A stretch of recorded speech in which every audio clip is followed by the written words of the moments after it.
Were you the lead agency in Whitehall on these issues? Were other people working on it? I think we were the lead agency, if you like, on the detail because we had access to all the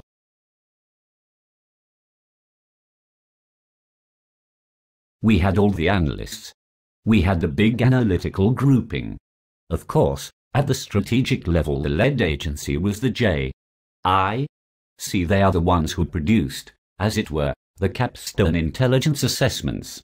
What the D.I.S.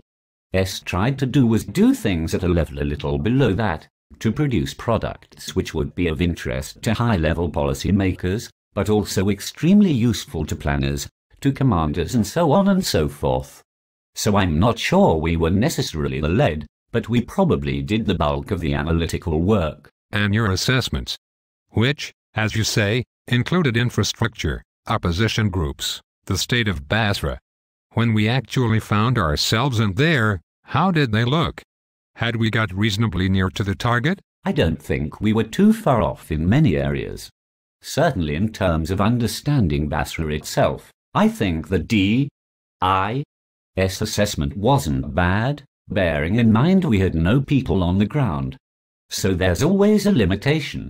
I think in terms of our judgments on military tactics and, for example, the use of the Republican Guard divisions around Baghdad, we were pretty well spot on in the way that we described it.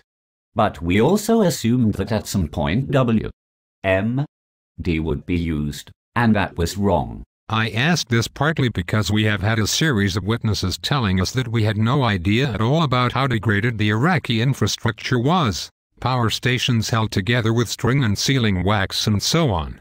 We've also had people, again particularly military commanders who went in early on, saying, and not just commanders, but down the levels, that they really were not well aware of the sectarian divides and so on. Yes. Was that because they hadn't read what you were producing? That's quite possible. These are very sizable documents and there is a lot of detail in them, and I think that on a practical level, there were problems of dissemination of product actually out to theatre because they were generally quite a high level of classification, and that problem was never really solved until quite a lot later. But in the briefing before people went out to theatre? Well, the D.I.S., as I recall, did a lot of work to try and brief people. We certainly produced documents on those issues, including on the state of the infrastructure. Which showed that it was very fragile? It certainly.